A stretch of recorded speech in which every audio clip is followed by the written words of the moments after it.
1 minute. Please find your seats. 1 minute.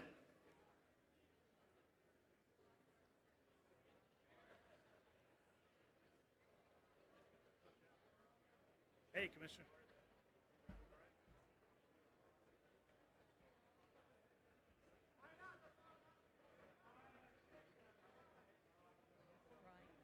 Now, we don't. We will, in Texas, and see, that's another problem. It's variety. There are some states that will email the ballot as well as receive it by email. There's other states 30 that seconds. will mail out the ballot, but you have to mail the ballot in. I just wanted to say, okay, great. Well, today was interesting.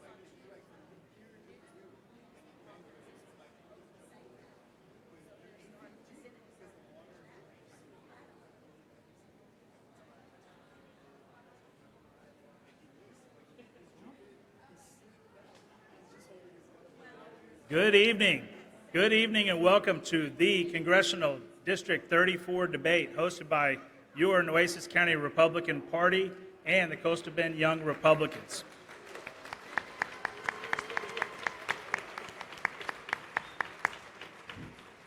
My name is Chad McGill, and I have the honor of serving as your Vice Chair of the Republican Party, and I also have the honor tonight of introducing our County Chair, Carmen Calderon.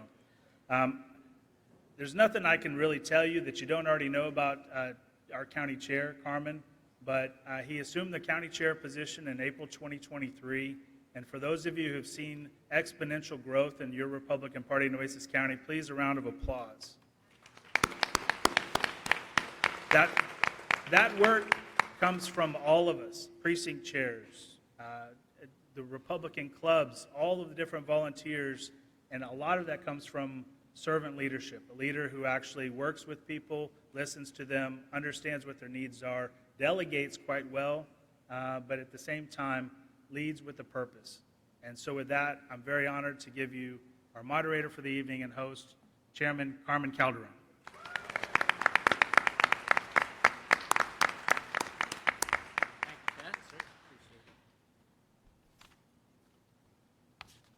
Welcome, everybody, to the CD34 Republican Candidates Debate.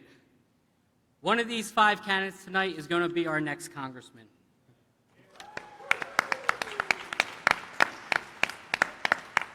Tonight, voters will have the opportunity to hear directly from the candidates seeking to represent South Texas in Congress. This debate is about ideas, leadership, and the future of our district. We expect spirited discussion, but we also respect and professionalism. So now I'd like to introduce the candidates to the stage. First up, we got Keith Allen.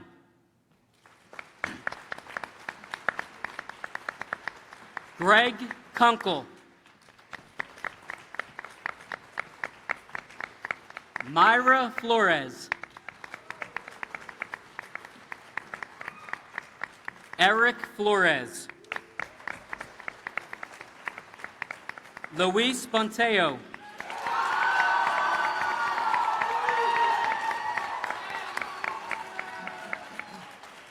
Thank you all for participating in this debate tonight.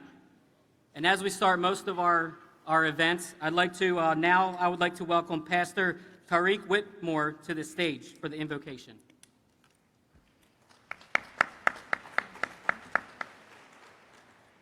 Would you bow your heads with me? Well, Lord God, we gather here tonight first to honor you and to recognize your hand that has been upon this nation since its founding. Lord, we thank you for the individuals presenting tonight. We pray a blessing over each of them and their families. We ask that you would enable them to convey their points with clarity and conviction and use this process to elevate the man or woman you have for the job. We ask that you would give them ultimate victory in the general election.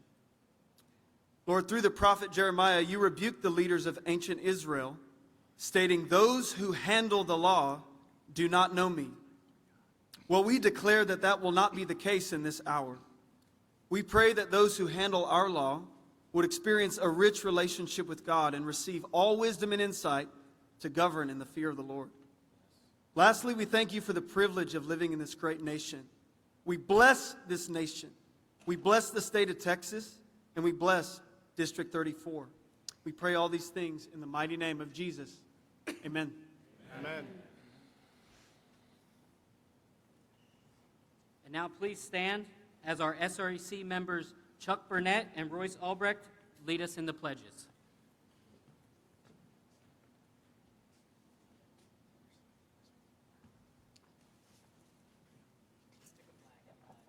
I pledge allegiance to the flag of the United States of America and to the republic for which it stands, one nation, under God, indivisible, with liberty and justice for all. Honor the Texas flag. I pledge allegiance to thee, Texas, one state, under God, one and indivisible. Yeah! All right, please stay standing as we honor our country with the national anthem, sung by Kayla Cable.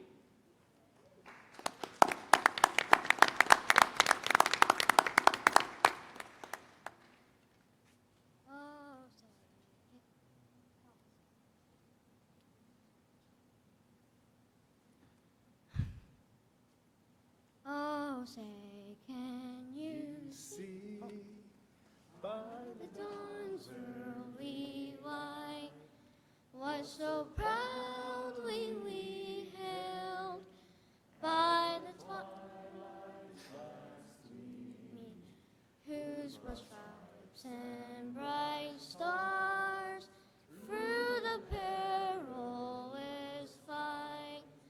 Oh, the ramparts we watched were so gallantly streaming, and the rockets regular, the bombs bursting in air, gave proof through the night that our flag was still there. Oh, say does the star-spangled banner yet wave? Oh, the land of the free and the home of the brave.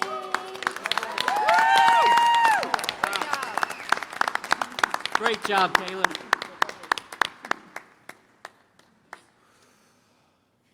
All right, now I'd like to, you can sit now. Oh, hold on, just kidding. All right, now I'd like to introduce Luke Schritter, President of the Coastal Bend Young Republicans. Well, welcome everyone to the Congressional District 34 Republican primary debate. That's a mouthful. My name is Luke Schritter. I'm the president of the Coastal Bend Young Republicans. First off, thank you for coming. I know there are many things you could have done tonight, so thank you for choosing to come here. This is a historic moment in our country, a moment in which the direction of the country is being battled for and chosen.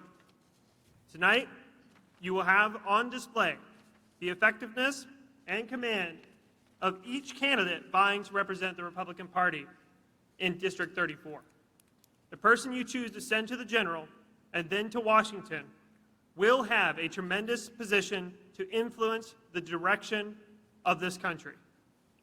Let them make their appeal to you tonight, why they would be the best congressman or congresswoman to bear that responsibility. I hope and pray that you will attend to what they have to say and that you select the best candidate to be the Republican Party representative in the race for District 34. Now, if you are considering getting involved beyond this debate, or if you want to connect with other like-minded conservatives, consider joining the Coastal Young Republicans or the Nueces County Republicans. To join the Coastal Bend Republicans, you can go to cbyoungrepublicans.com. Best of luck to all our candidates tonight, and I hand it back to Carmen Calderon.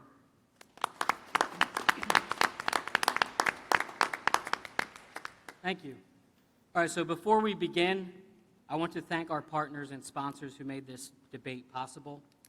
Our presenting sponsors are your local Republican state delegation, the leaders who delivered the new congressional maps that more fairly represent the voters of Texas. Thank you, State Representative Denise Villalobos. Thank you, State Representative and Chairman Todd Hunter. And thank you, State Senator Adam Hinojosa. The other sponsors we had tonight, our Platinum and Program sponsor was Michael Hall for County Commissioner Precinct 4. Our Silver sponsor was Mike DeMarzo of TNT Fitness. We had 2 Bronze sponsorships, City Councilwoman Carolyn Vaughn and Precinct Chair Robin Cox. Another Bronze sponsorship was Jansen Abram. Our pre-debate reception sponsors were Precinct 29 Chairman Samuel Fryer, Rob McQueen of Downtown Car Wash, and Keith Allen for Congress. Our check-in table sponsors were Laura Ramos for County Court at Law Number 3, and the Election Integrity Project of Nueces County. Our VIP check-in table sponsor was Cooper Lundquist with Perfect Parking. Thank you to all of our sponsors. I got a few more thank yous. I want to thank Del Mar College and Sean Meredith for helping us with this event and allowing us to use this awesome venue.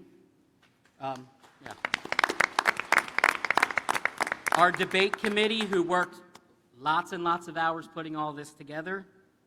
All our volunteers, and our panelists for their time in preparation. One more quick shout out to everyone who bought an advertisement in our program. Did everybody get one of these? They're awesome.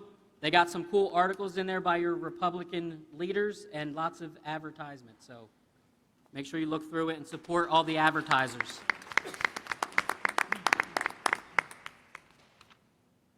Okay. So now, this is how the debate is going to work tonight.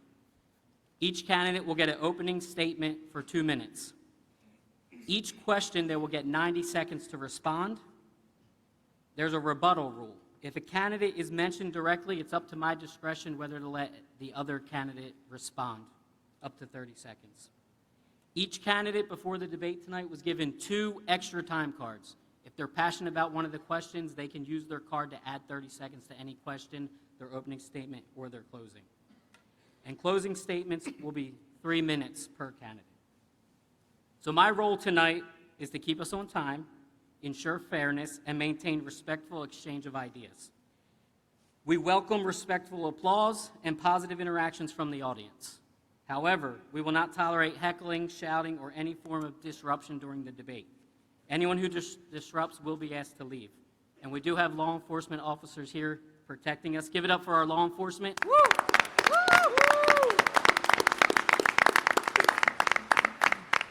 Okay, so right before we do opening statements, I'd like to introduce our panelists. So NCRP Secretary and SD27 Volunteer of the Year, Susan Lamb. Election Integrity Project of Nueces County and Precinct Chair, Pam Woods. And as you all know, our Coastal Bend Young Republicans President, Luke Schroeder. All right, so let's get started. Opening statements. Keith Allen, you may begin when you're ready, sir. Okay, well, good afternoon, Nueces County. All glory, all honor, and all praise to Jesus Christ, King of Kings and Lord of Lords. I'm Keith Allen. I am a husband, I am a father, I am a business leader, but above all, I am a Christian sold out to my Savior and Lord Jesus Christ. I'm running for this office because I want our nation to return to a place where our culture and our laws honor the God that this nation was founded on. I believe that District 34 deserves a representative in D.C. who shares your values of strong faith, traditional family values, and economic freedom.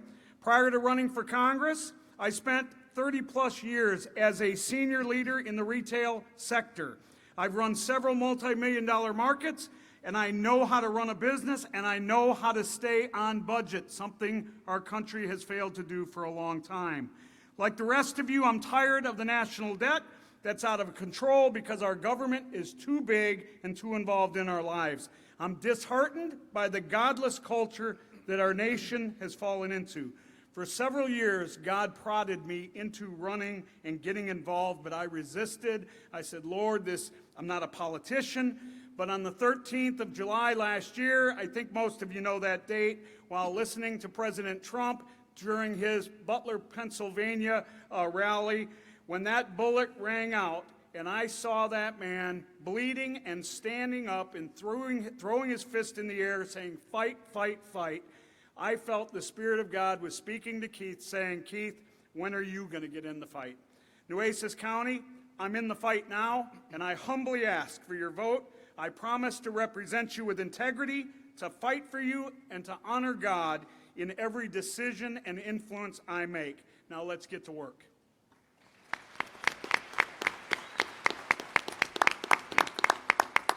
Mr. Kunkel, go ahead. Ladies and gentlemen, it is a pleasure to be here. Thank you so much, Nueces County, for hosting this wonderful event. My name is Gregory Scott Kunkel, Jr., and I'm running to be your next congressman from South Texas' 34th Congressional District. I am born and raised in this district. I love this place. I'm a husband of four. I am a father of four, a Christian husband, a worship leader at my church, born and raised along the U.S. border, and I am proud of it. And it is my job as your congressman to make sure and make the American dream as accessible to all of you here today, because that is what my mother instilled upon me growing up. My mother was a Hispanic conservative woman growing up along the U.S.-Mexico border. And actually, she worked at an immigration detention processing facility where they took in people captured at the border and would treat them medically. Unfortunately, during the Biden regime, the illegals that came over, she passed away during COVID due to the influx of COVID that was found and was the first nurse in that facility to pass away. And it's because of this that I learned that politics affects policy and policy affects people. People like me, people like you, and people like my mother. And that's why I am running today, to make sure that our policy, our politics will affect our children in the best possible way.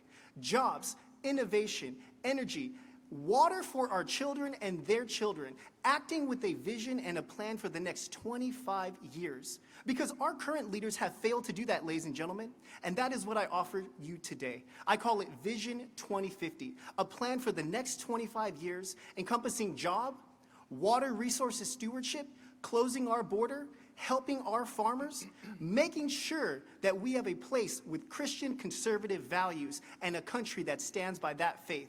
And that's why I am running to be your next congressman here in District 34. Thank you.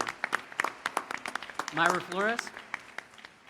I am Congresswoman Mayra Flores, and I am running to retake back Texas District 34 and finish what we started back in 2021.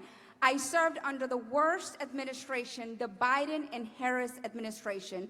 I served under the worst speaker in history, Nancy Pelosi. And under that administration, I was called the far-right Latina, and they made my life a living hell for standing for God, family, and country. I have a voting record to stand on. When I was in Congress, I voted to protect your Second Amendment. I voted against same-sex marriage.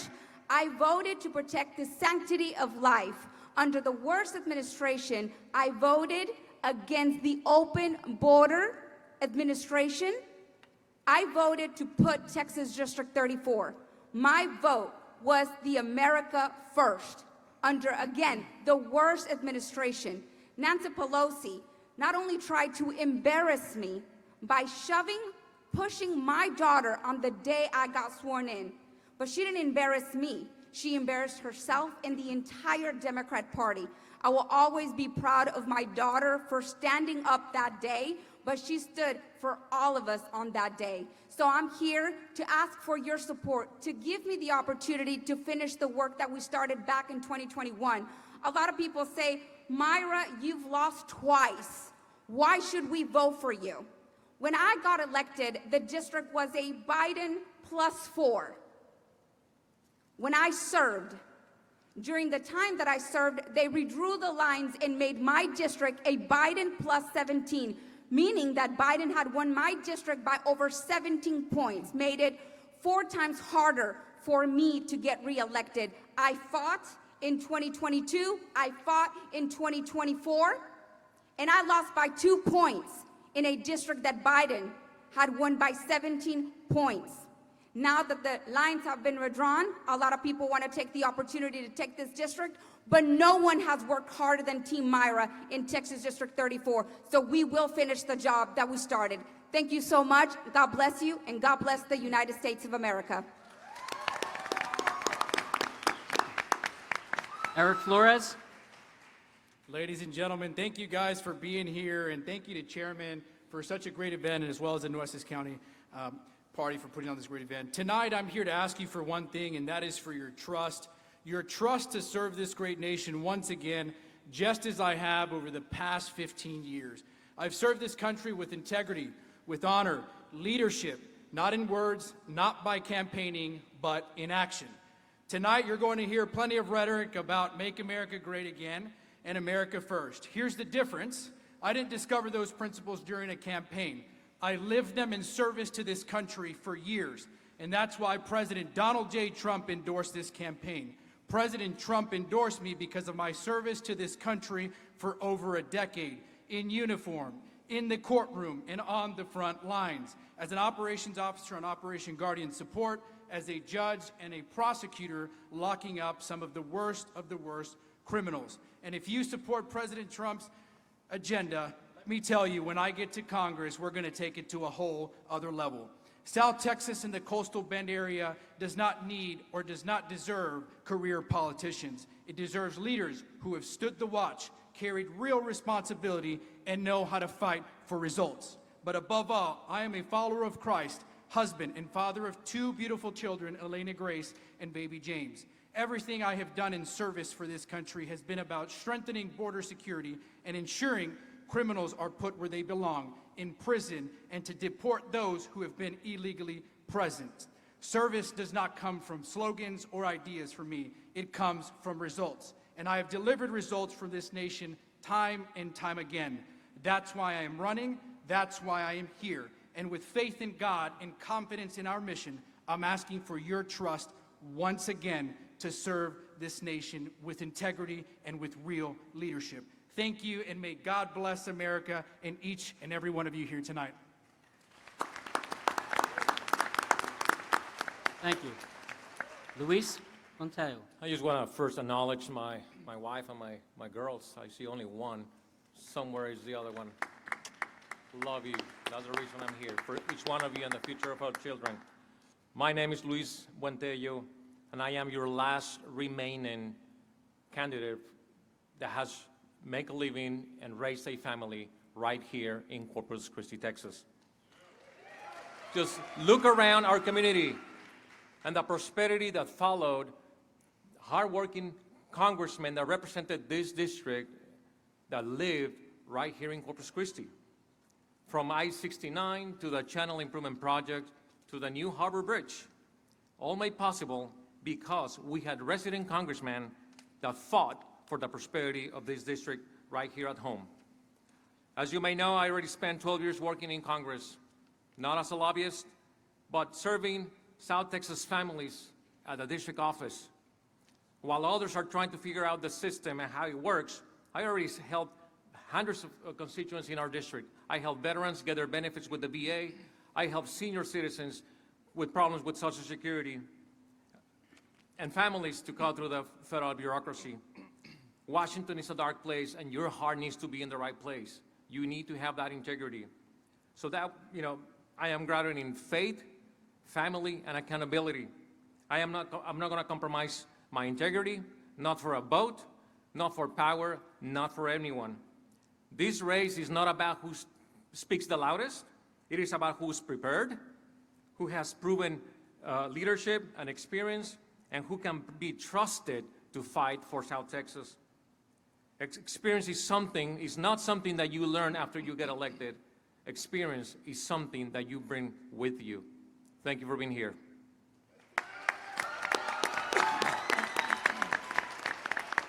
Thank you. Now we'll move on to the question portion of our debate. Our first question the first answer will be from Gregory Kunkel, and it will be about border and national security. Susan Lamb, please ask the first question.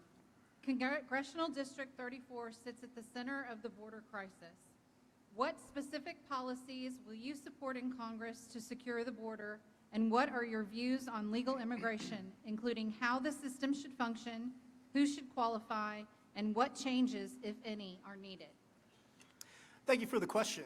You know, I'm a fighting Texas Aggie. I work for Texas A&M University full-time at the Global Cyber Research Institute, where right now the Department of Homeland Security, as well as our Department of Defense, use technology and research that we developed on the front lines. Ladies and gentlemen, the border is a new place. It is a new place of warfare, drugs, and human trafficking. And thanks to President Donald Trump, the border is secure right now.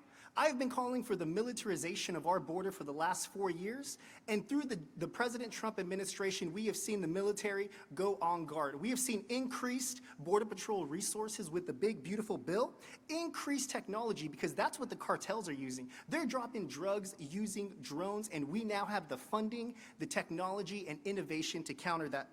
Furthermore, I support the president and this administration in the offensive capabilities that we're currently taking to Venezuela. I am ready to enact kinetic action in Mexico, ladies and gentlemen, because that is what it's going to take. Peace through strength in showing our military might.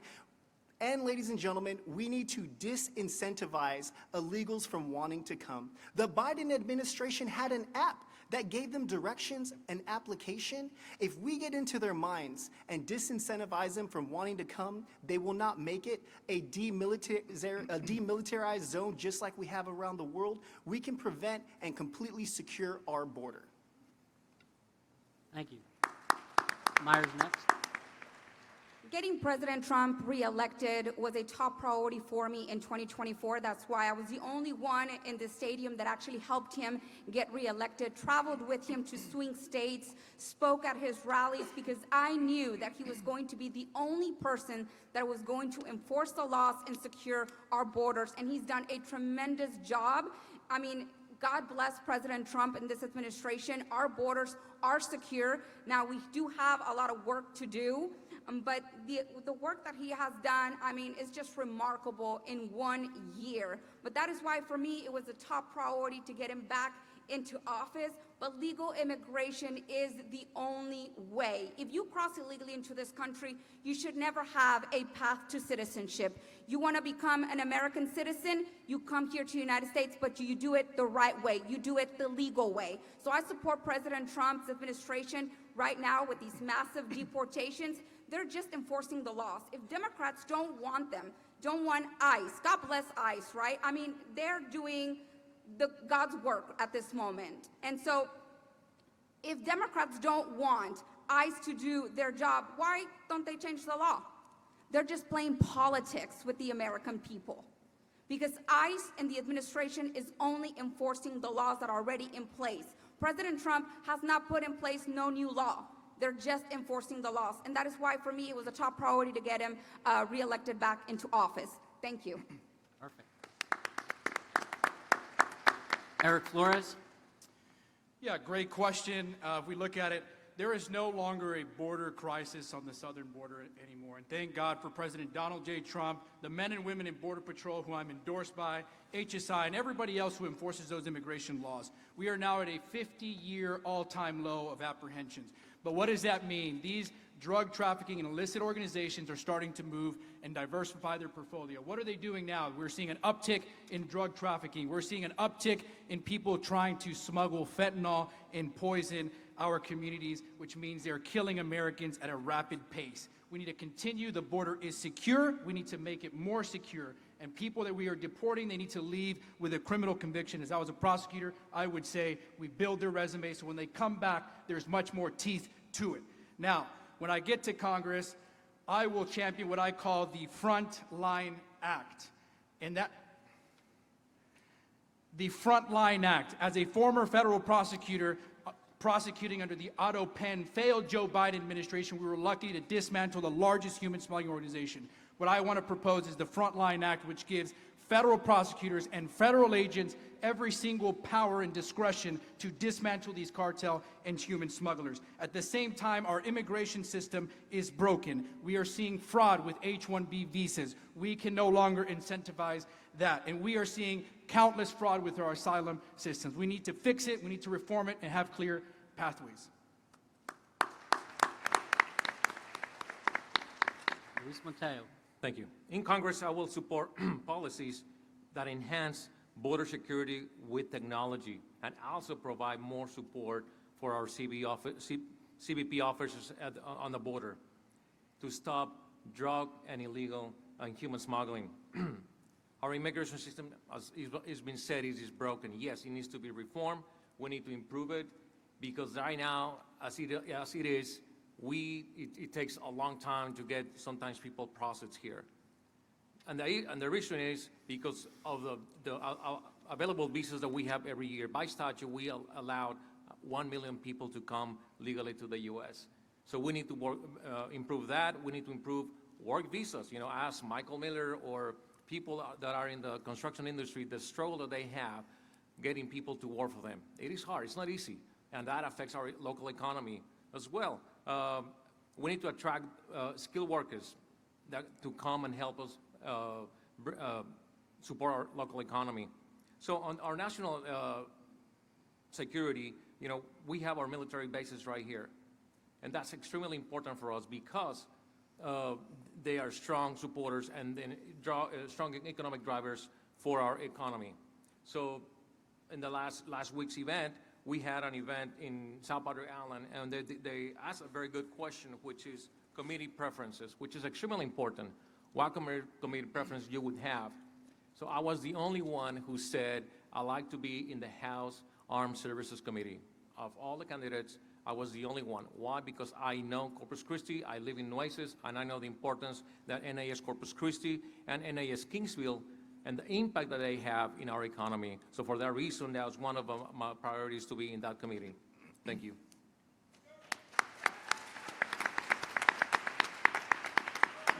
Keith Allen, go ahead. My position on border security is simple. Security first, secure the border, and then border order always.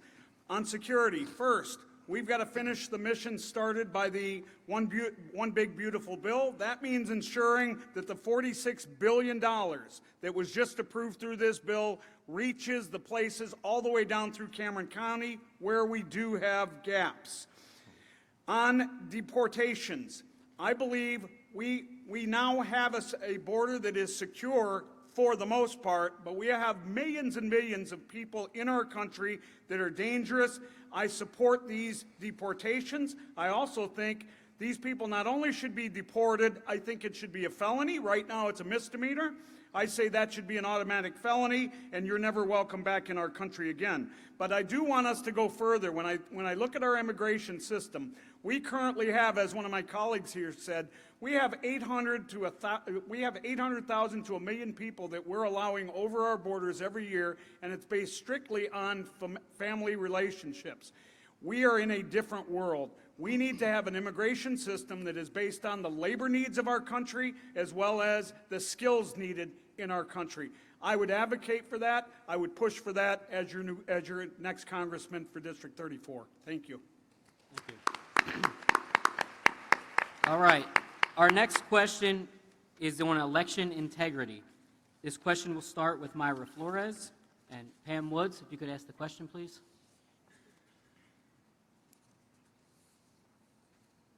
The military, can you hear me? Can you hear me? Yeah.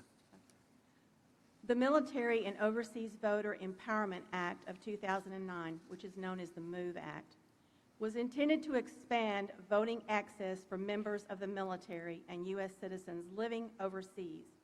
However, critics argue that the law has disproportionately benefited overseas civilian voters rather than active duty military, while also raising serious concerns about election security, particularly the use of electronic voter registration and the acceptance of ballots transmitted by mail in some states.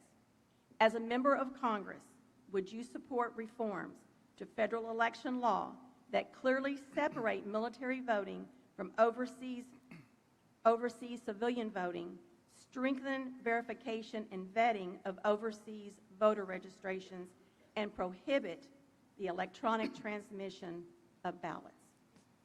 Absolutely. But I want to bring something to your attention right now. I need every single person here to call Senator John Cornyn. This is an urgency call. We have the SAVE Act right now sitting in the Senate. If we do not pass the SAVE Act before the elections, we will soon lose our country. We must protect our voting rights. This bill would only allow, which should be the way, only American citizens. Unfortunately, Washington has endorsed many rhinos, and that is why we cannot pass the SAVE Act. And it's sitting right now at this moment to protect our voting rights. I've had all these endorsements, but the reason why we cannot pass the SAVE Act is because of rhinos in the Senate. It has passed the House, but we cannot pass it in the Senate. So I urge every single person here to call Senator John Cornyn and pressure him to pass the SAVE Act before the elections. We have to make this into law. If not, those who are illegally in this country will also be voting and making an impact in this country. So yes, I support this, but right now, the SAVE Act needs your immediate attention. Thank you.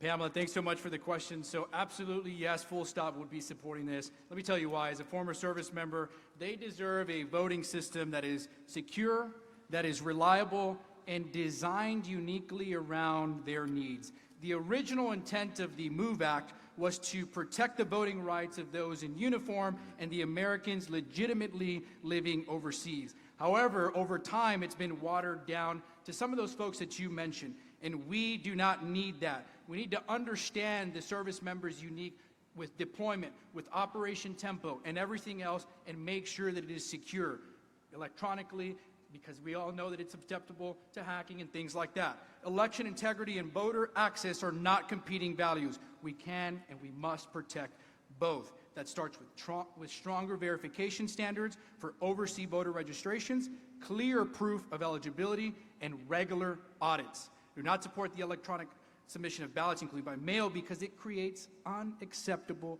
risk. We cannot have that for our service members. Americans must have full stop confidence that every lawful vote is counted and that no unlawful vote cancels out the voice of a citizen or a service member. Reforming these systems is not about restricting the vote, it's about protecting it. Thank you.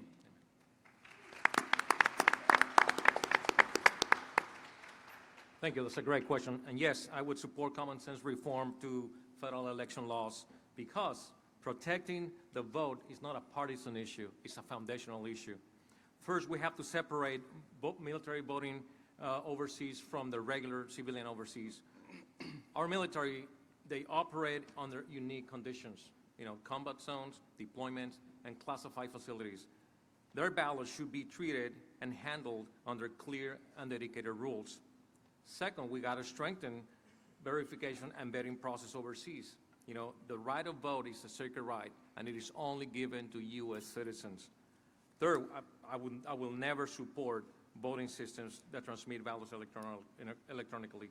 That introduces unnecessary risks, such as hacking and coercion, and there's issues with ballot secrecy as well. Convenience should never wait out security. We witness here at home how mail-in ballots can cast doubt on local elections, and you can talk to Chairman Hunter and Michael about that. So personally, I would like to see mail-in ballots counted before any results come out. That way there's no room for shenanigans at the end in the middle of the night and there's a new result in the morning. So election integrity and voter access are not opposites. When elections are secured, transparent, and verifiable democracy is stronger for everyone.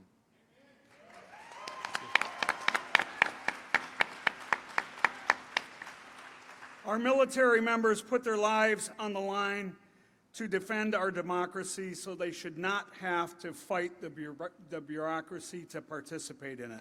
That being said, the MOVE Act has blurred the line between active duty military service members and civilians living indefinitely overseas.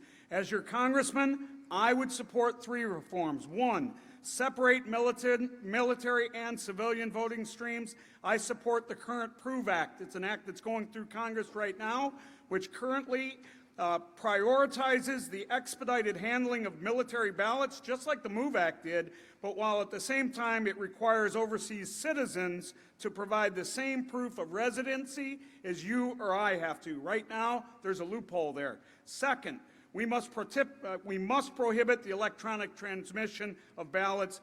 Email voting is a huge cybersecurity risk. I think we all know that.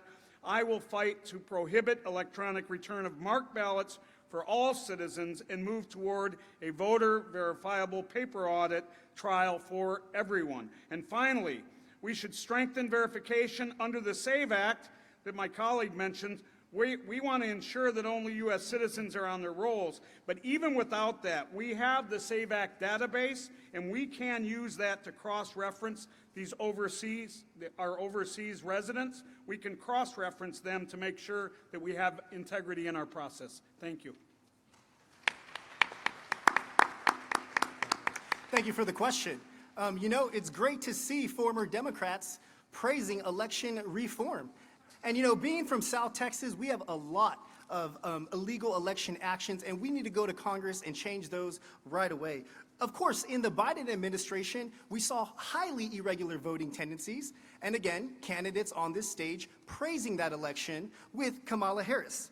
But in U.S. Congress, as your congressman, the 3 things I would work on right away for election integrity include making Election Day a federal holiday where everyone has the ability to go vote in person, passing voter ID. If you didn't know, in Mexico, I have a great friend, became a U.S. citizen the correct way, a business owner, and he showed me 2 IDs from his time in Mexico. His normal national ID and his voter ID, which Mexico requires to go and vote. So I would also pass that law as well, mandating a voter ID when you go show up to vote on the federal holiday of election, as well as voting in person. All votes need to be in person unless you are part of the U.S. military, which I can tell you from experience. A good friend of mine in college lived abroad her entire life, the last 15 years, and posted on Facebook a picture of her voting for Kamala Harris from London. Not a military service member, just the average citizen, should be highly illegal, and we need to make sure to reserve that right strictly for our service members. Thank you. All right, our third question has to do with 2 major ports being in Congressional District 34. This question will start with Eric Flores. Luke Schroeder, could you please ask the next question? Sure. Congressional District 34 now includes 2 major ports, the Port of Corpus Christi and the Port of Brownsville. Many voters in Nueces County are concerned that having 2 ports in the same congressional district could divide attention and resources. If elected, how would you balance the interests of both ports? And what would guide your decision if the 2 ever competed for federal funding, projects, or policy priorities? Luke, thank you for the question. So Texas 34 is unique because we are home to 2 nationally critical ports, Port of Corpus Christi, Port of Brownsville. They are booming. This is where we are going to not only see the state boom, but the entire nation. I don't view it as a conflict at all. It's a strategic advantage. Our job in Congress is definitely not to pick who gets more and who gets less. It is to make sure that both ports have the federal support that they need to do what is best. I will work hand in hand with Congressman Cloud to make sure that they are run efficiently, competitively, while strengthening South Texas and the Coastal Bend area as a whole. Corpus Christi, as you all know, is an energy and trade powerhouse, literally ranking 1 and 2 when it comes to oil, LNG, refined products. Now let's look at Brownsville. Brownsville is a gateway for manufacturing, aerospace, steel, cross-trade border. Different missions, same objective, jobs, growth, and national security. Balancing priorities means fighting for fair federal investment, modern dredging, resilient infrastructure, and streamlined permitting, those that don't take over a decade, and not playing the politics when it comes to it. We need to cut that red tape. I've worked complex multi-agency systems my entire career, someone who understands and who can align those interests, because when both ports wins, Texas 34 wins, and when Texas 34 wins, America wins.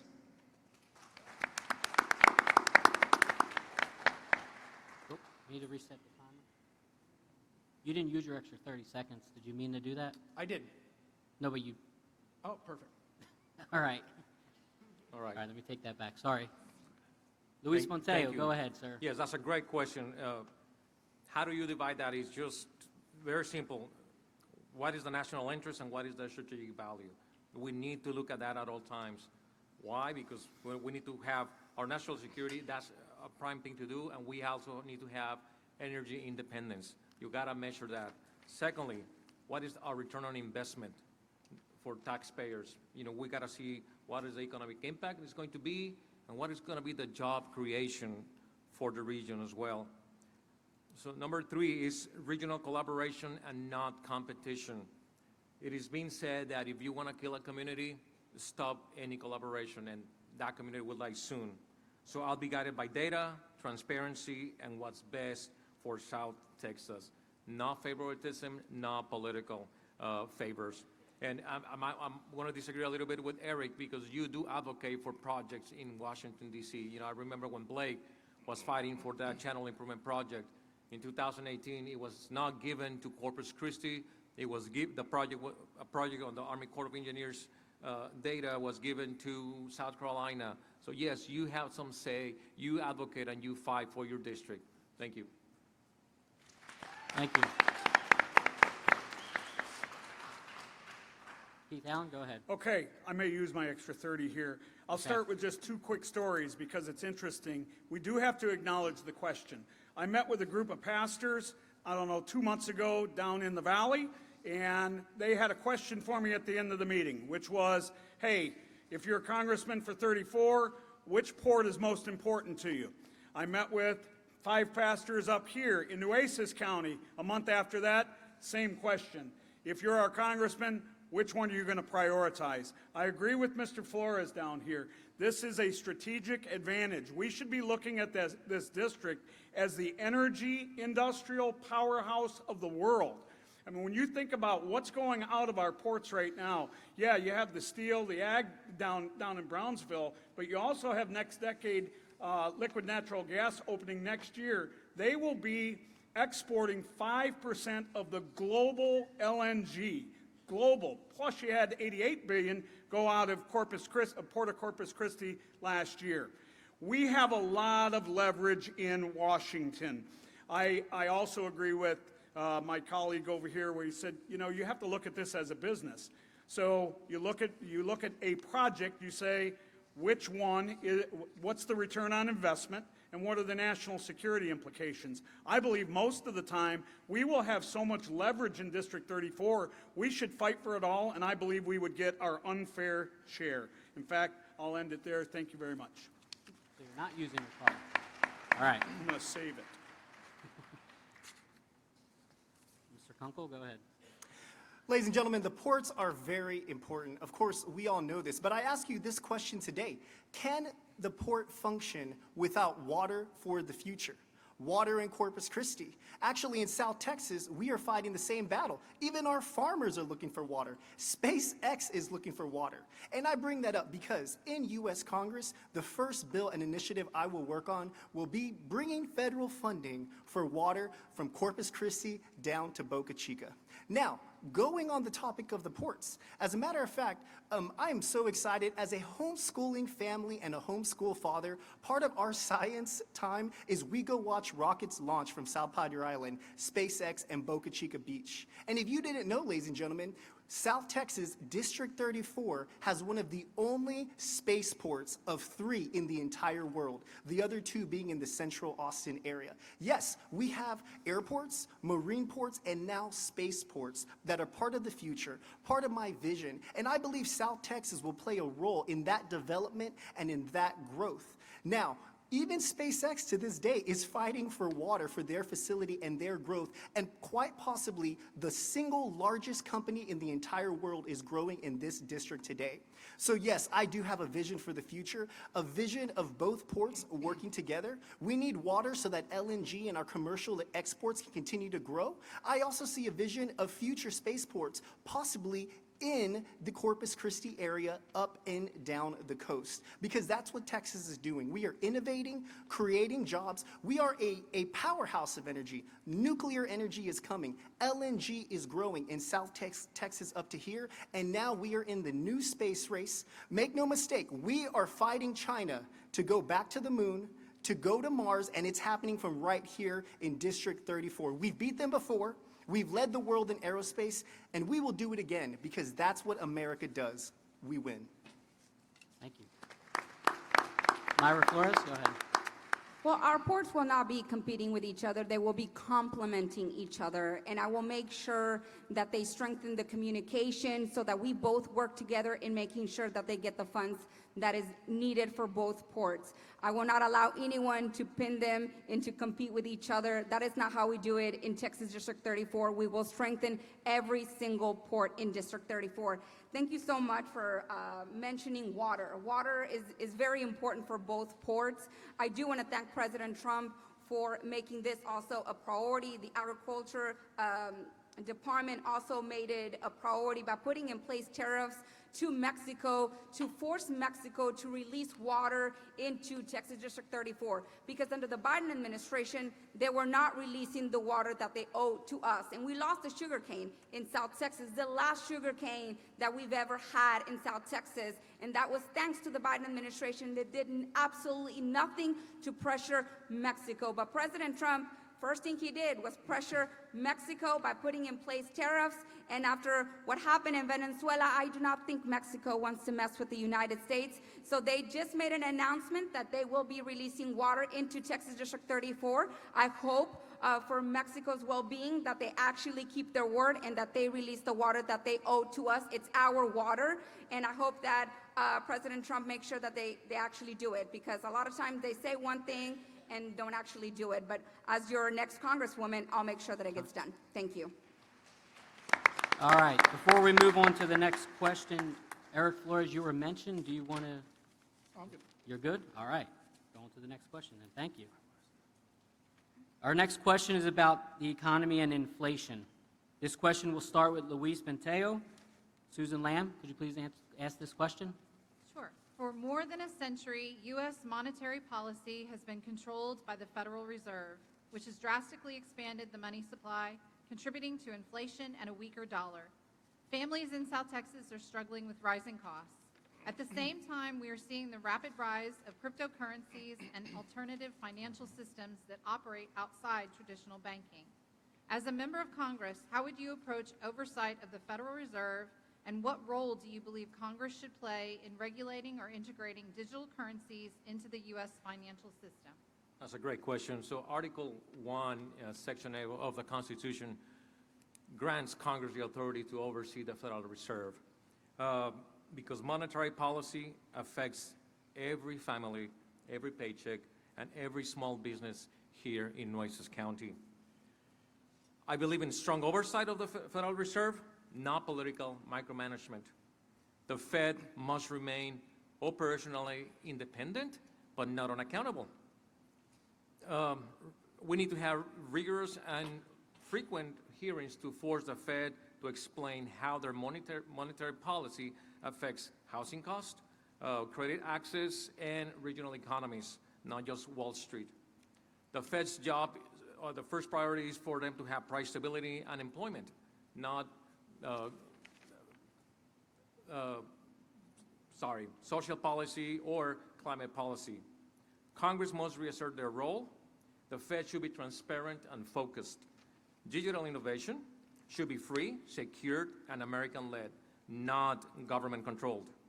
My goal is a financial system where that works for our working families and the smallest businesses and the future generations. My wife and I go and shop at H-E-B on Saratoga, and we talk to our neighbors, and we share their pain. You know, at the end of the day, we are not rich people. We're just like you, hardworking families, family-focused individuals just trying to make ends meet.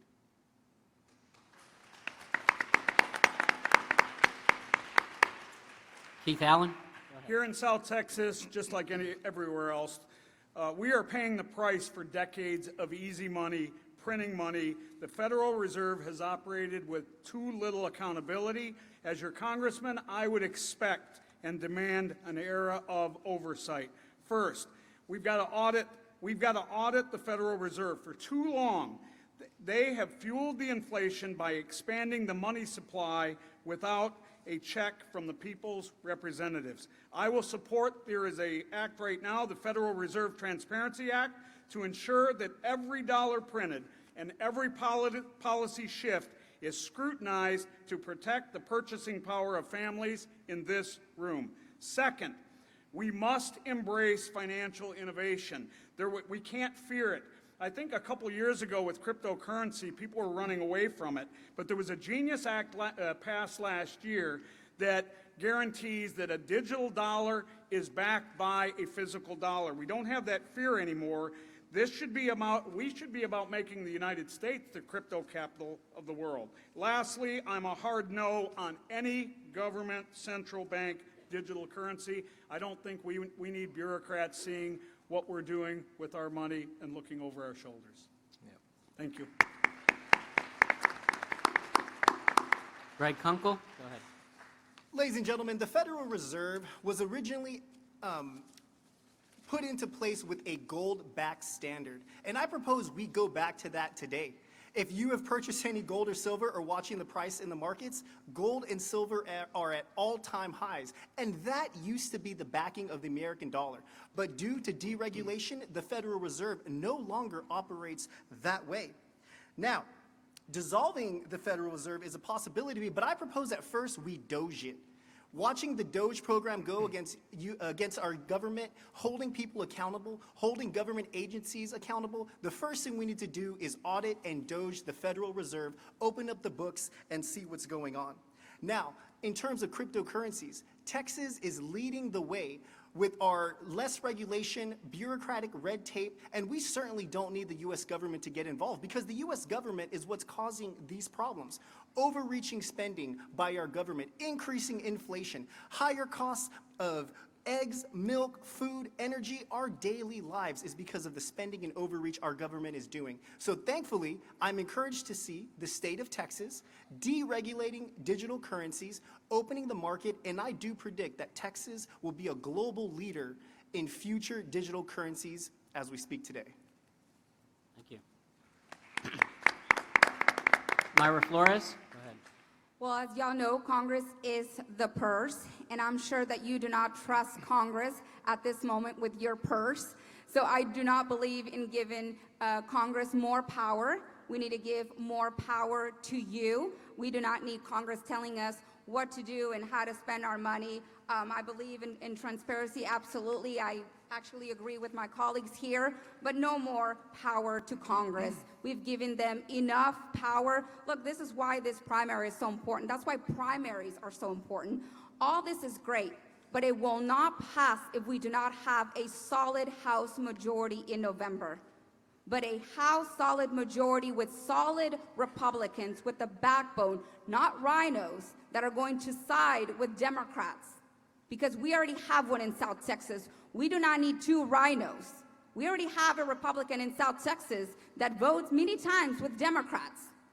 You do not want, in Texas District 34, a rhino. I am an America First candidate. I have an America First voting record, and I promise you that I will give you back the power and take away the power that Congress has. Thank you. Thank you. Eric Flores, go ahead. Yeah, Mr. Monteo, good answer. Mr. Allen, great answer as well. We must, as congressmen, bring back that power under Article 1, as Mr. Monteo said. We have to reassert that, just as President Trump is requiring that the Federal Reserve be more transparent, because their policies, their emergency lending, and a lot of these programs, to include their interest rates, are impacting South Texas families when they go to buy groceries, when they have to deal with affordable housing, and most importantly, at the pump. Congress must demand, and I will demand, greater transparency, regular and meaningful testimony, and clear limits on extraordinary powers that were never given to them under the article.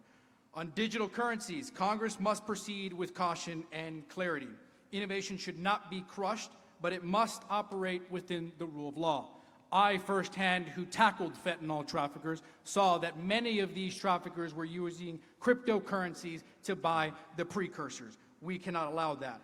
In short, Congress must restore in our monetary system, rein in the inflammatory policy, and ensure financial innovation strengthens freedom rather than undermine it. Thank you. Thank you. All right, this next question has to do with the Constitution, and it will start with Keith Allen. Pam Woods, go ahead. With concerns growing about judicial overreach and federal power expanding beyond the limits outlined in the Constitution, how would you, as a member of Congress, help realign our government with its founding principles? Specifically, what 3 actions would you champion in Congress to ensure that federal government operates within the constitutional boundaries of Article 1, 2, and 3, and the protection of the Bill of Rights? Thank you for that question. Right now, Washington is upside down. Instead of the people that you elect to make the laws, we have thousands of unelected bureaucrats in D.C. making the rules that affect your paycheck, your business, and your kids' school. My plan would put the power back in the hands of the people with these simple steps. 1, we will stop regulation without representation. I will advocate for the REINS Act, which says if a government agency wants to pass a major new regulation that costs the taxpayers millions, they have to bring it to Congress for a vote. If it doesn't pass, they can't spend the money and they can't spend our money. Second, we let judges be judges. I will pass the Judicial Transparency Act. It will work we will make sure that our courts go back to their original job, looking at the law independently and protecting your rights. Let the judges stay in their lanes. I think we've all been frustrated with that. And then finally, I think we need to do a constitutional cleanup. The Constitution gives the federal government a specific to-do list. If a program is not on that list in our Constitution, like the Department of Education, and you could use the EPA, you could use HUD, you could use Department of Energy, if that's not in the Constitution, it should not be a federal program. That should go back to the states, and the money follows that. Thank you. Gregory Kunkel, go ahead. Ladies and gentlemen, the people that represent us in Congress, in Washington, D.C., they work for us. They work for you. I intend to serve you. First of all, the first initiative I work on is holding activist judges accountable. These no-bail laws, where criminals can go right back on the street, commit atrocious crimes, I think they should be subject to the same punishment, whatever crime someone that they release with no bail, for not giving them and keeping them behind bars. Secondly, in Congress, now people go to Congress to get rich. In fact, some candidates on this stage are paying themselves as a candidate with donor money. But I think we should pass laws against that, against insider trading, and make sure that no one goes to Congress just to get a buck. And then lastly, in the executive branch, we've seen many times presidents overstep the reach and boundaries that they should. During the Obama administration, we saw them attacking churches using the IRS and going after them fiscally. During the Biden administration, we saw them closing of churches, disallowing your God-given right inalienable right to worship as you choose. These are things that we should never allow as the people, we the people of these United States. And in Congress, I will be a vocal advocate to make sure we cancel judicial overreach, to make sure we hold Congress accountable, no insider training, as well as always holding our president and executives accountable as well. Thank you. Myra Flores, go ahead. Well, in my time of Congress, I made sure that every vote that I made followed the Constitution and that your constitutional rights were protected. Many times I was told, Myra, if you vote for this, you might not win your reelection. This bill was called the Communities Act. Actually, it was called the Safer Communities Act that would go against the Second Amendment. They were going after your Second Amendment. But they named it something really nice because they know that most Americans are not going to read the bill. And they named it Safer Communities Act. And you had a lot of people on both sides co-sponsoring this bill. And I was encouraged to vote in favor of this bill. And I ask you to research this bill, the Safer Communities Act. I read this bill, and they said to me, if you do not vote for this bill, you will lose your reelection. And I said, I'd rather lose my reelection than to vote to take the rights of the American people to hold their firearm. So it is important that you understand that I have a voting record to stand on. Unlike anyone standing in this podium, I proved myself once, and I will prove it once again when I win my re-election in November. But I want you to look our voting record, who we voted for, voted for in 2016. I voted for President Trump. Who I voted for in 2020. Who I voted for in 2024. President Trump, President Trump, President Trump. I've been a Republican practically all my life. To this day, I remember telling my dad, who thought he was a Democrat, by the way. But I told my dad, Dad, you racist Republican, you just don't know it. You're Republican. But thanks to President Trump in 2020, he voted Republican for the first time. That's the time. And thanks to Biden, he is now a solid Republican. So I just encourage all of you to look up our voting Thank record you. because it matters. All right. Eric Flores, go ahead. Yeah, absolutely. The problem here is that Congress has steadily abdicated its responsibility, allowing for the power to be concentrated in the judiciary. Restoring our founding fathers' principles requires one thing, in Congress to actively enforce the structural limits set out in Articles 1, 2, and 3, along with the protection of the Bill of Rights. So let me answer your question of the three things that I would do. First, I would work to restore Article 1 primacy by curbing excessive delegation of lawmaking power. Congress must write the law with clear standards and reclaim authority that has been handed to the unelected bureaucrats through vague statutes. Lawmaking belongs to Congress, not to administrative agencies that are not elected, or the courts to the judges who are appointed. Second, I would support aggressively reforms that reinforce Article 3 limits by narrowing the scope of the federal judicial power. That means clarifying standing, jurisdiction, and remedies to prevent courts from issuing nationwide injunctions, as we have seen time after time against President Trump. Courts exist for one thing, and that is to resolve cases and controversies, not to act as super legislators. Third, I would insist that the federal action be measured against the text, the history, and the structure of the Constitution, especially the Bill of Rights. The separation of powers is not a technicality. It is the Constitution's primary safeguard of liberty, and Congress must enforce it. I will do that with the same tenacity that I did in a state court, federal court, appellate courts, and here recently in the Supreme Court, as I was the only one to assist with that brief to ensure that the Chairman Hunter and Senator Adams Hinojosa redistricting stood. Thank you all. Thank you. Luis Mateo. Our Constitution is built on limit. Limits on power, limit on ambition, and limit on the government itself. When any branch exceeds its limit, liberty is at risk. As a member of Congress, I would work on realigning our government with its founding principles in 3 ways. Number 1, reasserting Congress Articles 1 authority. For too long, we have given too much power to other branches of government. Federal agencies do a lot of regulations, the executive branch through emergency powers, and of course through our inaction in Congress. We need to use oversight to check judicial and bureaucratic excess. Judicial independence matters, but judicial supremacy is not on the Constitution.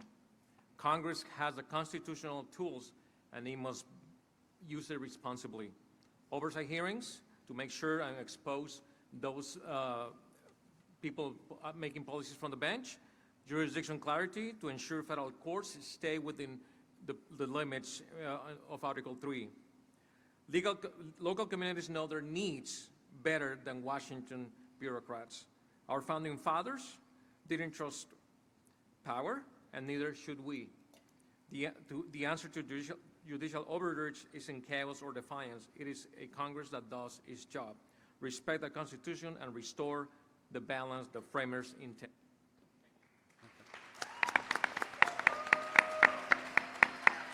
Thank you. All right, moving on. Question 6. This has to do with federal government and spending. This question will start with Greg Kunkel. Luke Schroeder, go ahead. The federal government is more than $30 trillion in debt. To be specific, it's $38,642,088 million as of right now, according to the debt clock. Incremental savings will not solve this problem. If elected, what specific federal programs or categories of spending will you be willing to cut, reduce, or eliminate, even if those cuts are politically difficult, and what core responsibilities of the federal government would you protect? Great question. I'm a lifelong Republican, a constitutional conservative, a fiscal conservative, and the only candidate here with a platform that you can read, that I wrote myself, no AI, available online, and I encourage you to do that. I am for new programs. We need to fund our military, our DOD. I spoke about it earlier. Right here in Corpus Christi, in Kingsville, NAS, Army, it is a new front in warfare, and we do need to increase research and technology along those measures, supplying our military with the latest and greatest. As well, cybersecurity, ladies and gentlemen, our critical infrastructure, our water, our energy, they need to be protected, and we can fund those things. But contrary to most Republicans or Democrats, we also need to sunset programs. We need to be able to cut and end them. And even right now in South Texas, Congresswoman Monica de la Cruz voted with 17 other Republicans for Obamacare. Increased government spending. Monica de la Cruz also endorsed a candidate here on this stage. And my question is, will they vote with her when Obamacare comes back or for other federal Democratic health care programs? But ladies and gentlemen, we need to make sure that we cancel things like SNAP, welfare for people that don't need it. The big, beautiful bill was amazing because it did not add a single penny of new spending, but supplied our government, our military, as well as our border. And those are the type of initiatives that conservative Republicans need to embark on. And as your congressman in Washington, D.C., I will do that. Thank you. Myra Flores, go ahead. Well, we don't have a revenue problem in this country. We have a spending problem in this country. First step, we need to go back to pre-pandemic spending. We have a Republican majority right now. Why haven't we gone back to pre-pandemic spending? We're actually spending the same amount as if we were in a pandemic right now at this moment. As far as I know, we're all back to work. Why are we still in pandemic spending? In my time of Congress, I voted against the Biden overspending. I voted against the Ukraine spending, especially when I saw the Ukraine president's wife spending millions of dollars in jewelry in New York. I was like, that's my money. That's our money. And she's here in New York spending millions of dollars in jewelry. So I voted against the overspending. But my problem right now is, Why is Congress not going back to pre-pandemic spending? We have a majority. But again, that's why primaries are so important. If we do not send solid Republicans to Washington, this will never change. It's very disappointing, but you cannot allow the Washington swamp to elect your next Republican nominee. So it's important that you do your research and that you look at our voting record and that you look at my voting record in my time of Congress, because it matters, because it's important. Thank you. Thank you. Eric Flores, go ahead. Luke, absolutely. Incremental savings is not going to get us out of this. If we as South Texans in the coastal Bend area have to balance our budget, we should expect people in D.C. to do the same thing. And not only that, as your future congressman, I want to go up to D.C. and to aggressively investigate the fraud that is going on as we are currently seeing play out in Minnesota. Almost $9 billion are being spent and given fraud, waste, and abuse. That means clawing back misspent taxpayer dollars, strengthening verification requirements, and holding both government officials and contractors accountable for that money.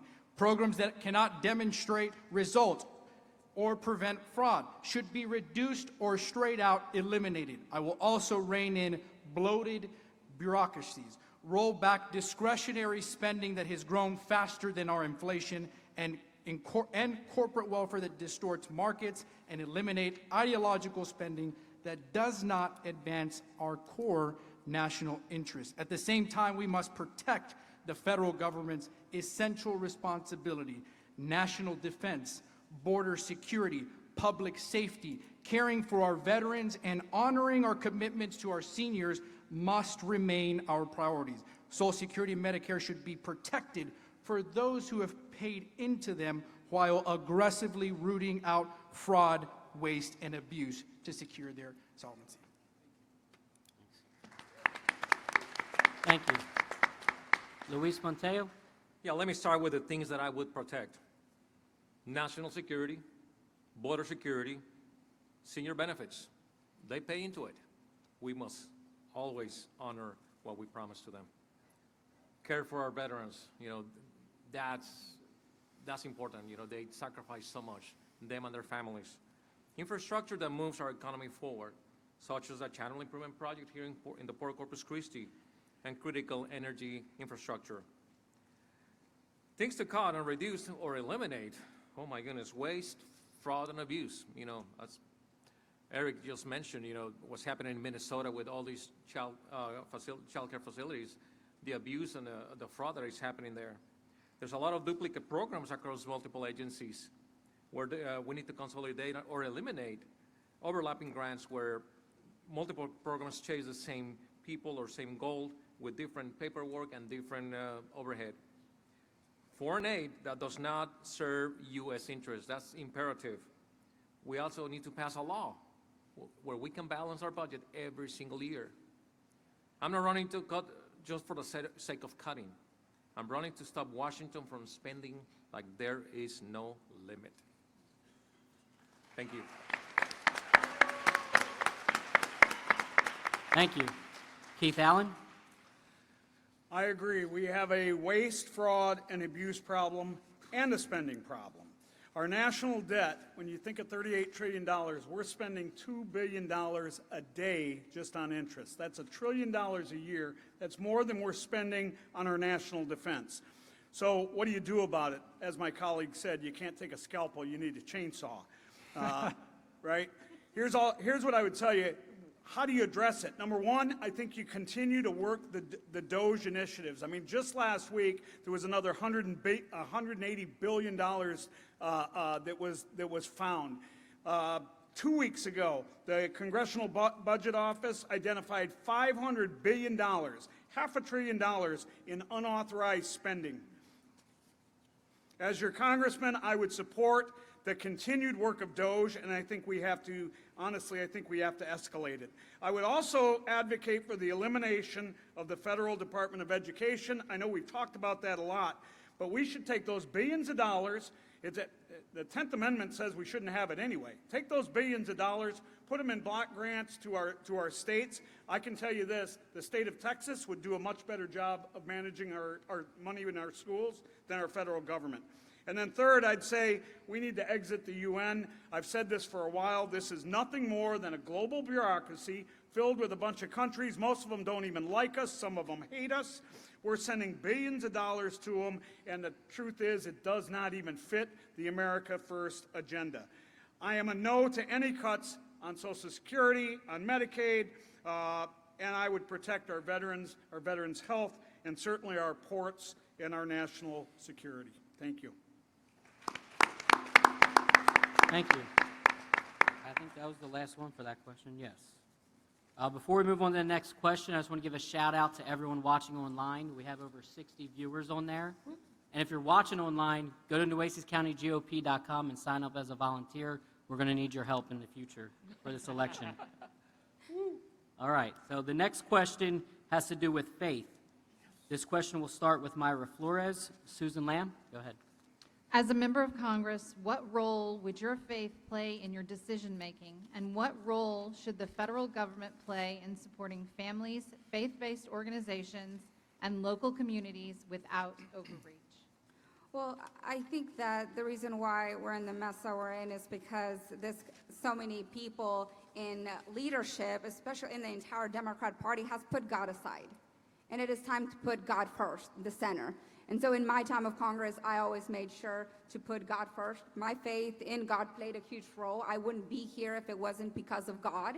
So I had very important votes in my time that were very important for me.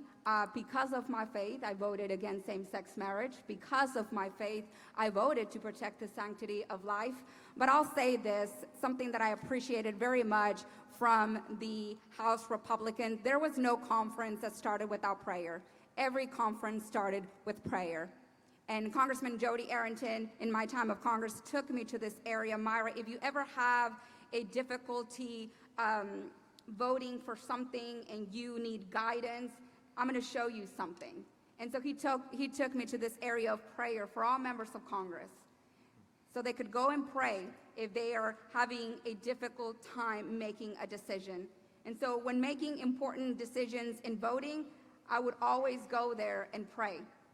And I knew that right after that, I would make the right decision. So I'm always grateful for Congressman Jody Arrington for taking me to that prayer that was made for everyone. But I'll tell you this, you won't see a Democrat there. Thank you. Eric Flores, go ahead. Absolutely, thank you. So I'm a lifelong Christian. My wife, Victoria, please stand. We lead marriage ministry together. So my faith is really at the center of me, and so is my Lord and Savior, Jesus Christ. My faith is central to who I am, and it is central to how I lead. It shapes my moral compass, my respect for human dignity, and my belief that public service is calling rooted in accountability and humility. Those convictions guide how I approach every decision, especially when the stakes involve families and long-term health of our communities. My approach is simple: protect liberty, respect faith, strengthen families, and keep decision-making as close to the people as possible. Thank you. Thank you. Luis, go ahead. As I mentioned in the past, how I prioritize my life. I love God, I love my wife, I love my daughters, and I love my country. So I want to call it the God First policy. So before being accountable to you, I am accountable to God. I'm sorry, you do not provide me salvation. Only Jesus Christ does that for me and my family. So I'm first accountable to Him, then I am accountable to my family, and then to the voters. If other members of Congress had the same priority, I think we would be a different country. So the term of separation of church and state, it is not on the Constitution. It came from a letter that President Jefferson sent to the Danbury Baptist Association, that the First Amendment built a wall of separation between church and state, and it was not meant to protect the government from the church. it was the other way around to protect the church from the government. So our federal government should support, not replace, families, faith-based organizations, and local communities. My faith calls me to serve with integrity and compassion. The Constitution calls me to govern with restraint.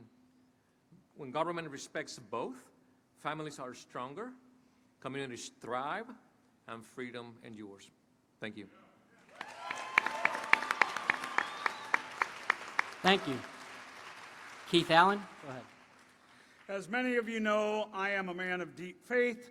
My faith plays a role in all of my decision-making. In fact, several people in this room know this. One of the reasons I would love to go to Congress is I think there's a lot of people in Congress on both sides that need Jesus. And although that may not be your main priority, the truth is that any job I've had, I do a job, and at the same time, I bring Christ with me, and my job is to bring souls to the kingdom of God. That will always be part of who I am. Doesn't mean I won't do my job. Think about it. I am an America First candidate. If you look at what does that mean, how does that line up with Scripture? Well, take the book of Timothy, and some of you know this Scripture, where it says, a man that doesn't take care of his family is no better than an infidel. In other words, you're a failure. Well, I believe that applies to our nation, to be honest with you. As the United States of America, we have the responsibility first to the American citizens here for their safety, their security, and their economic well-being. I think that's scriptural. Therefore, the federal government's role is to empower, not to replace our families and faith-based institutions.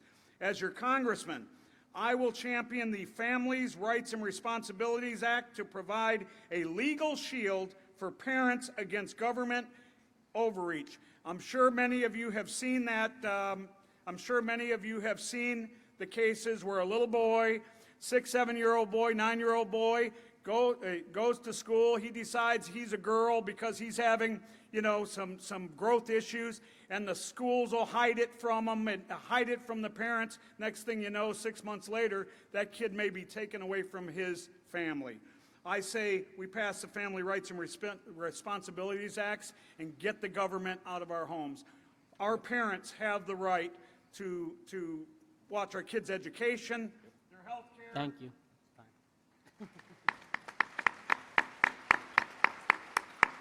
All right, Greg Kunkel, go ahead.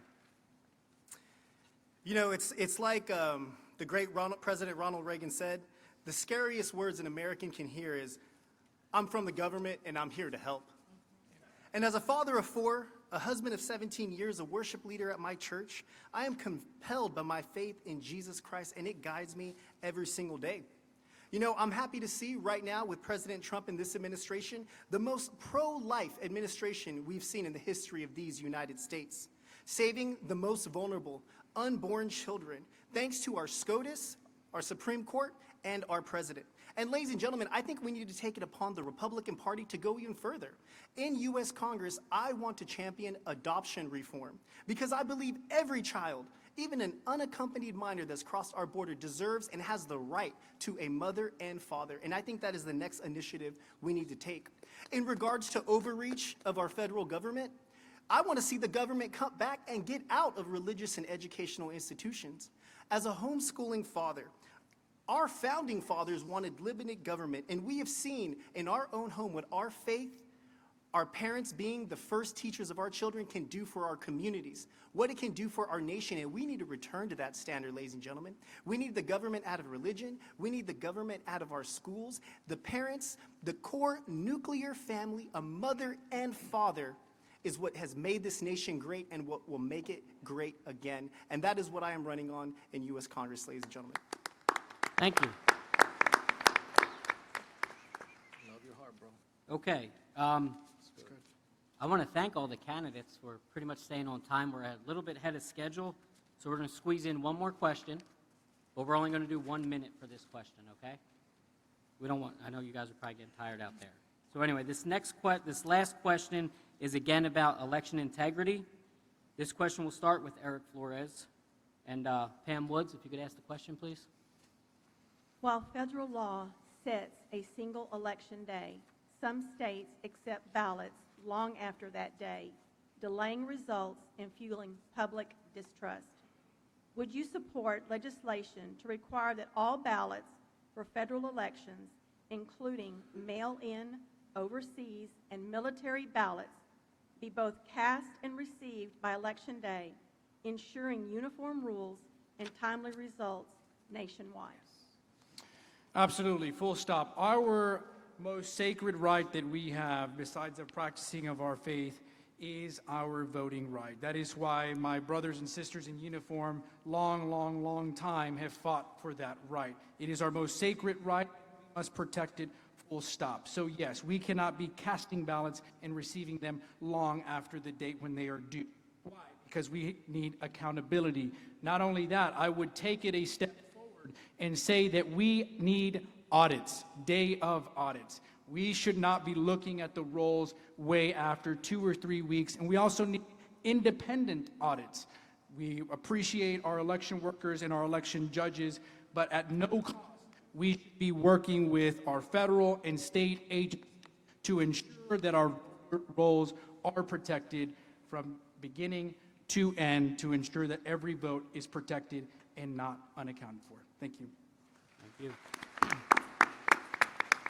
Luis Mateo? So, totally. I said it earlier today that I think all mail-in ballots should be counted the day of election. So by the end of the night, by the end of the closing of the polls, every mail-in ballot is already in place. So there's no room for how many ballots do we need in order to win. No, the ballots are already in. Definitely, we need to have trust in our system. If we lose that trust in our voting system, man, there's no hope for our country.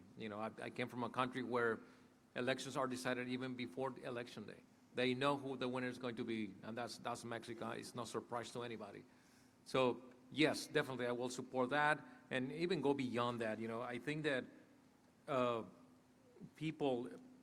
we need to make a law that allows people to be, if you vote illegal in this country, you will never be able to vote again, because that's just what it is. It is only granted to citizens of this country, period.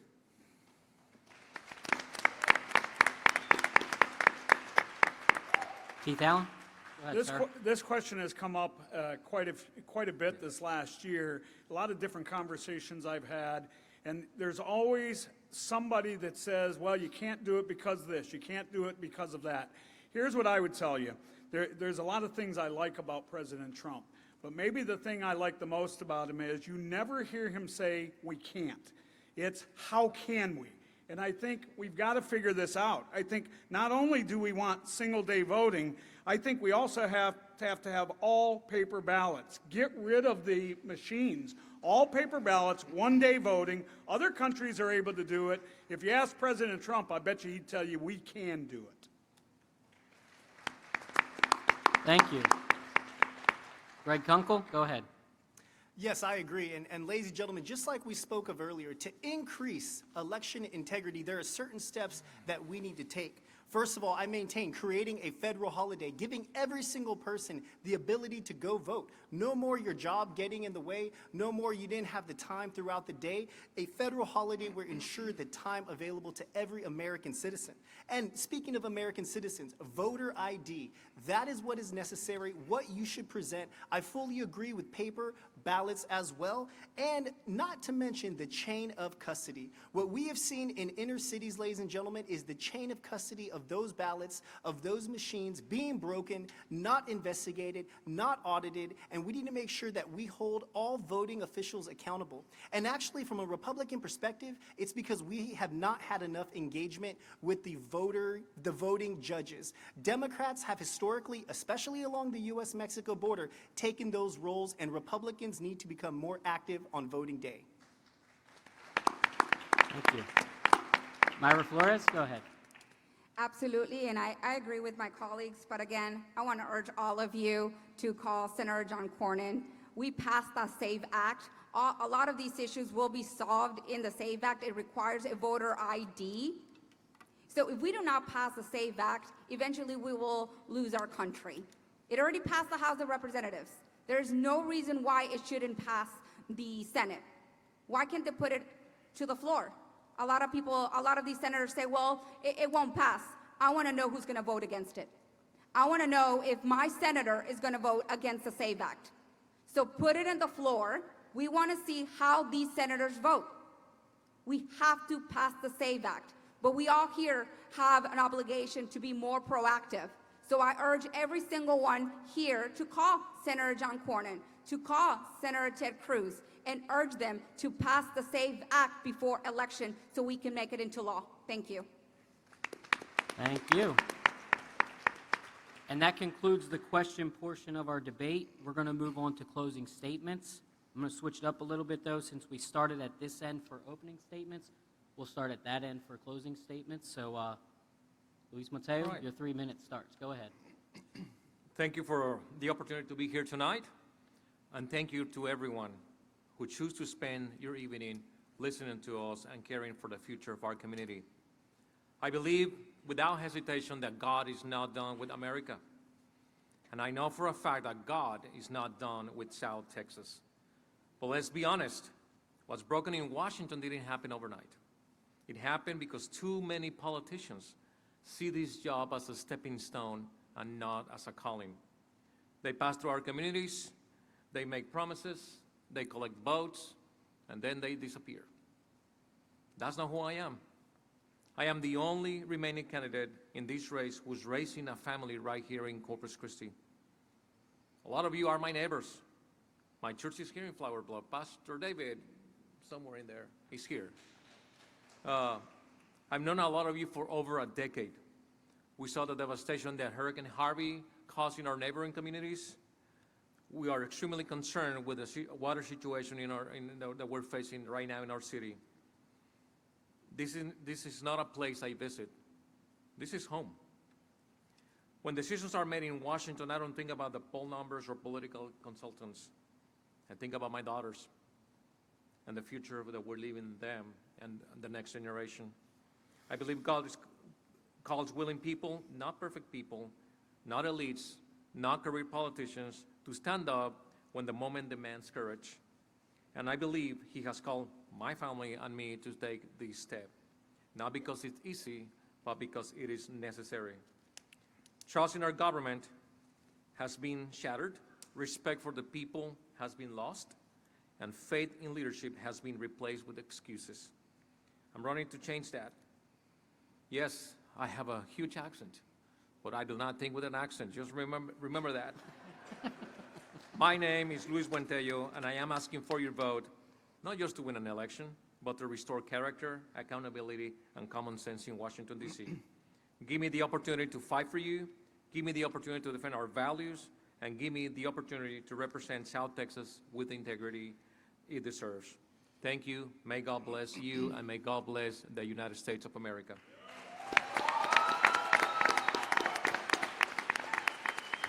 Thank you.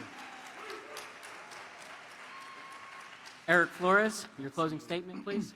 Well, thank you guys so much for spending this night with us. You all could have been anywhere else, but you chose to be with us here today. Thank you, Chairman. Thank you so much. Ladies and gentlemen, I have operated at the intersection of law, national security, and public safety. I understand very clearly how policy becomes law, how law is enforced, and how government actions affect real people, real South Texans.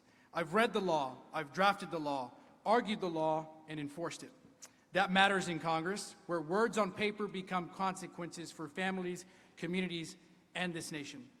If elected, my promise to you is to stand shoulder to shoulder with President Trump, Speaker Johnson, our local electeds, Border Patrol, our men and women in uniform, to protect our border, protect American workers, defend our freedoms, and restore accountability in Washington. I am running for office because I sincerely believe public office is a responsibility, not a reward. I believe service comes before self, always, not when it is convenient.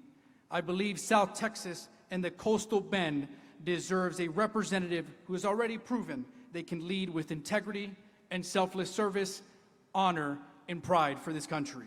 I would be honored here today to earn your vote.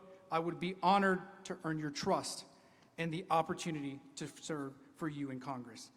Thank you. God bless America, God bless Texas, and God bless Corpus Christi.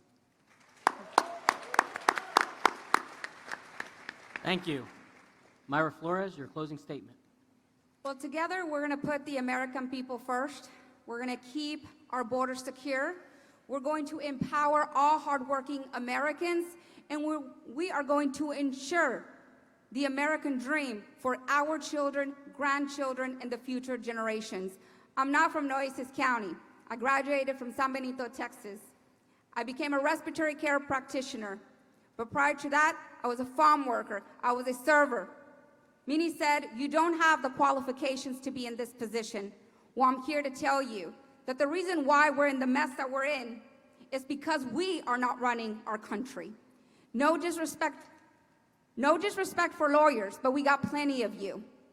It is time that we have farmers, nurses, teachers, everyday Americans, servers, plumbers, truckers, you name it, all of you start running this country. Americans that understand what it's like to live paycheck to paycheck. We need to start running our country at the local level, at the state level, and at the federal level. Do not allow anyone to tell you that you do not have the qualifications. Because when I got to Congress, at first I thought, how did I get here? Within 24 hours, I was like, how did they get here? And I realized that we do have the qualifications to be in this position. So you're taking a chance by putting these candidates into Congress. You're not taking a chance with me. I have a proven record, an A+ voting record. I've had all these endorsements you've heard before. But endorsements don't matter if you do not have a voting record. I have proven myself. Not to Washington. No, I have proven myself in Texas District 34. So no, I'm not from Nueces County, but I give you my word that you will always be my top priority. Thank you, and God bless the United States of America.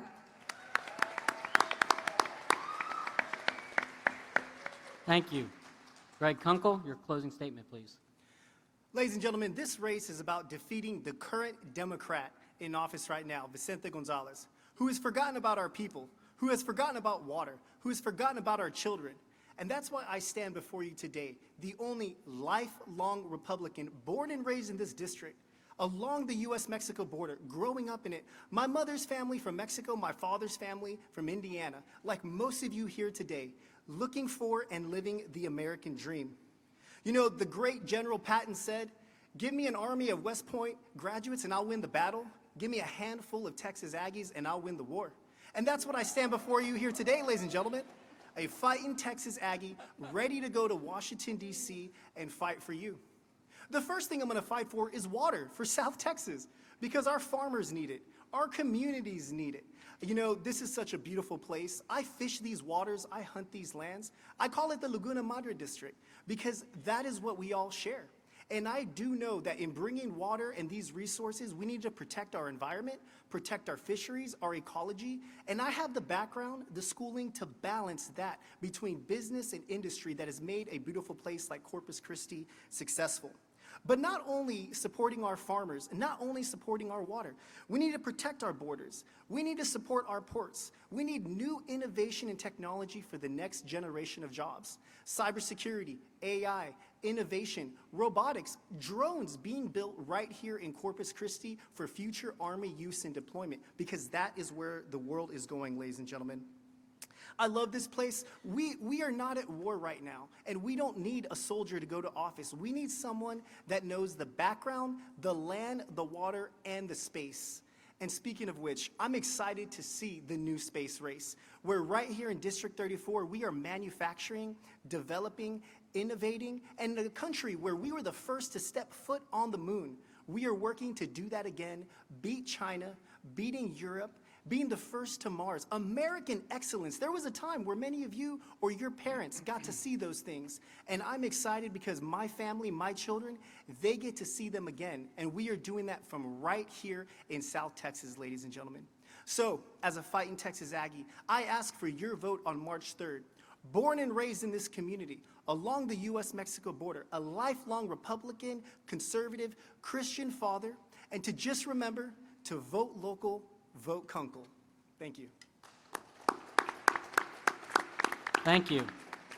Keith Allen, closing statement, please. Thank you all for being here tonight, and thank you for your love for this great country. Your being here tonight tells me you know how critical this election is. Nueces County, as we close this debate, and the March 3rd primary vote is right in front of us, I want to leave you with a few things to consider. Number one, I'm your neighbor here in Nueces County. I live here. When I determined that I would run for this seat, I spoke with many people, some of you in this room, and I asked them, how important was it that a person live in this district? Everybody I talked to said it's absolutely important. Judy and I prayerfully considered where we would go, and we chose to move here in Nueces County. We absolutely love it. Two of the other candidates who recently dropped out of the race this past couple weeks had publicly stated that it was important that whoever would get elected for this role should live in the district, specifically Nueces County. I agree. It's important that I'm accessible and accountable to each one of you.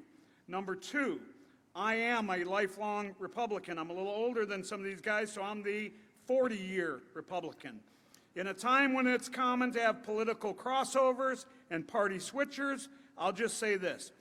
We need Democrats to switch over to our side. We really do. We've got to expand the party. But let's not give them the keys to the castle too quick. I didn't determine 40 years ago or 3 or 4 years ago that the Democratic Party was bad. I knew that a long time ago. I determined 40 years ago that the Republican Party lined up with my values and the God that I serve. That's important because over the next 4 to 6 years, we will have many critical votes in Congress, and we need to be absolute positive when the political machine in Washington starts to put the pressure on. You will always be able to count on me and my integrity to stand boldly for our principles. And lastly, whoever your choice is on March 3rd, they're going to have to beat Vicente Gonzalez. Vicente is a seasoned trial lawyer. He's a seasoned politician, and whoever goes against him will be exposed. If there's political baggage, he will exploit it. If there's personal baggage, he will exploit it. I can promise you this, I don't have either one. With me, Vicente will have to face a businessman, a minister without baggage, and he will be forced to defend his voting record and his policies against mine, and he will lose. Nueces County, the time for politics as usual is over. We need a fighter who is sold out to Jesus Christ and 100% committed to America first. I'm Keith Allen. I humbly ask for your vote, and I promise I will never stop fighting for you. Thank you. All right. Well, please join me in thanking all the candidates and everyone who made this debate possible tonight. Come on, big round of applause.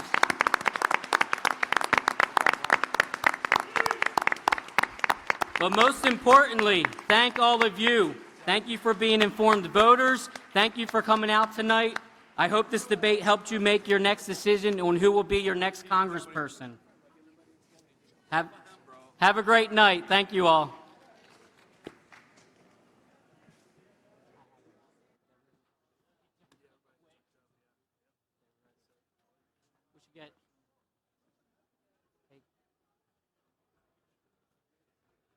Alyssa. Oh. I want to get it.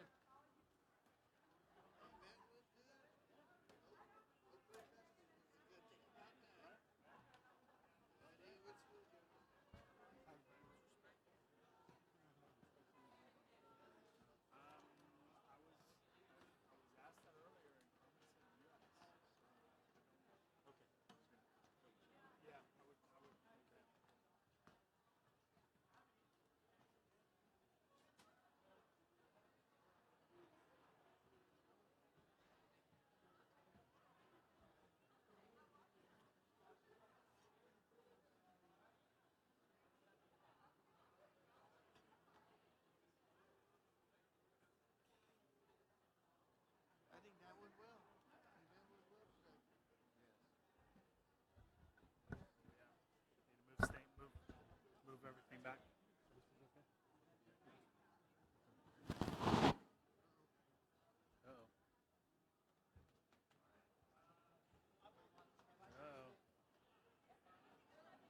What's going on?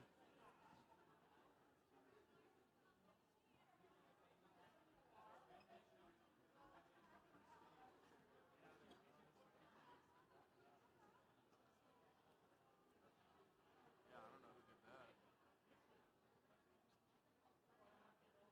Yeah, I'm with Luke.